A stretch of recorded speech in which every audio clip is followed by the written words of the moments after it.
અંકલેશ્વરની Sai golden રેસિડેન્સીમાં બિલ્ડરની મનમાની સામે રહીશોનો રોષ, પ્રાથમિક સુવિધાઓ અને સુરક્ષા મુદ્દે પોલીસમાં ઘા.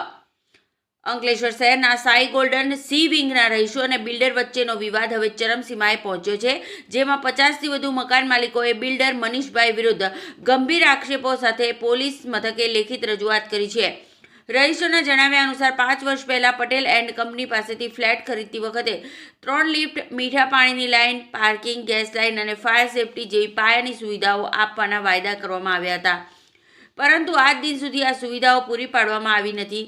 જ્યારે પણ રહીશો આ બાબતે રજૂઆત કરવા જાય છે ત્યારે બિલ્ડર દ્વારા માત્ર ખોટા આશ્વાસનો આપીને પરત મોકલી દેવામાં આવે છે. બિલ્ડિંગની હાલત અત્યંત દયનીય છે, જેમાં 3 ને બદલે માત્ર એક જૂની લિફ્ટ લગાવાઈ છે, જે વારંવાર બંધ થઈ જાય છે અને લિફ્ટના ખાડામાં પાણી ભરાયેલું રહેતું હોવાથી શોર્ટ સર્કિટના કારણે જાનહાનિનો મોટો ભય સેવાઈ રહ્યો છે. આ ઉપરાંત બિલ્ડિંગમાં વાયરિંગનું કામ પણ અત્યંત ખરાબ ગુણવત્તાનું હોવાનું રહીશોએ જણાવ્યું છે.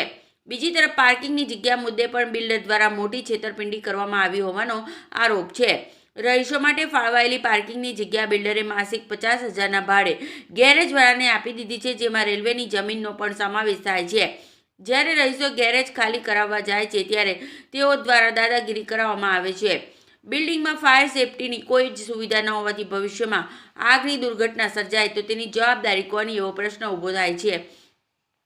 રહીશોએ વધુમાં આક્ષેપ કર્યો છે કે બિલ્ડર મનીષે અમુક ફ્લેટના ડબલ દસ્તાવેજ કરી છેતરપિંડી કરી છે અને સોસાયટીમાં બેચલરોને ભાડે રાખી અસામાજિક પ્રવૃત્તિઓને પ્રોત્સાહન આપી રહ્યો છે.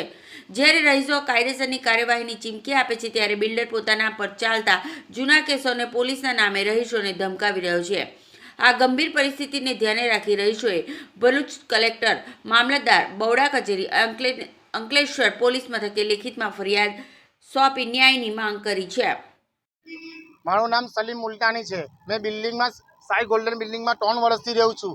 પણ મને કોઈ સુવિધા મળતી નથી. નથી લિફ્ટની સુવિધા, નથી પાર્કિંગની સુવિધા, નહીં ગેસ લાઇટની સુવિધા. રોજ અમારે ઝઘડો થાય છે બધા આજુબાજુવાળા હાથે કે ભાઈ આ સુવિધા કેમ નથી મળતી. બિલ્ડરને કહેવા જાય, બિલ્ડર ભાઈ કશું કરવા રાજી નથી. ઉપર વકીલો લેવા જાય તેમને બી કોઈ કહેવા રાજી નથી.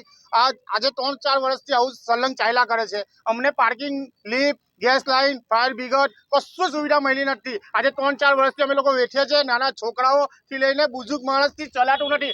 7 માળ ઉપર જવું પડે છે. એ લોકો હાંફી જાય છે. નીચે 2-2 દાડા મહેમાન આવે તે બી બહાર રહેવું પડે છે. આ તો અમારા પૈસા આપતા છતાં બી અમને આટલું બધું સહન કરવું પડે છે. આ કેમ?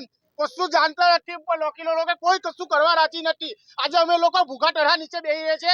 ઉપર કોઈ જવા રાજી નથી. બિલ્ડરને કોઈ કહેવા રાજી નથી.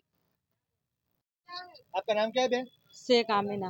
कहाँ पे रहते हो? 5वें माले पे। क्या दिक्कत है आपको?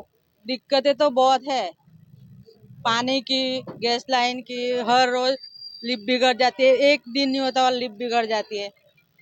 और बीमारी वाले सांस की तकलीफ, घुटनों की तकलीफ, शुगर प्रेशर है, हर रोज की तकलीफ है। अभी भी किस तरह नीचे उतर के आया है, ये देखो सांस फूल रही है। फिर भी लिफ्ट में भी सब जूना सामान डाल के दिया है और सब बात की तकलीफ है, गैस लाइन की सबकी तकलीफ है।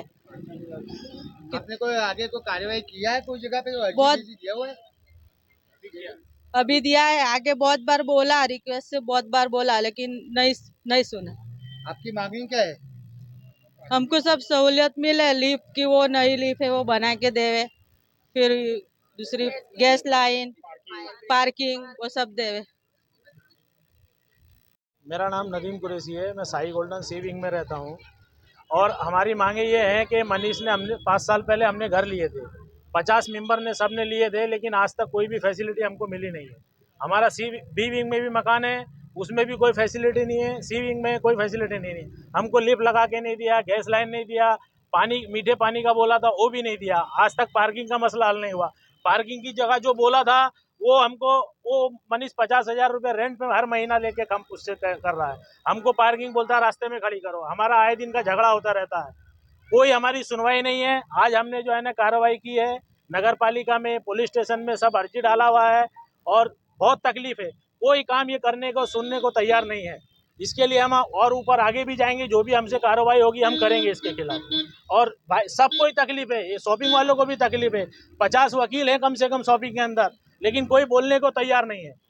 सब जो है ना शांति लगा के चुप मार के बैठे रहते हैं। और उसके केबिन में ऑफिस में जाओ तो यही दिलासा देता है कि बस हो जाएगा, काम हो जाएगा।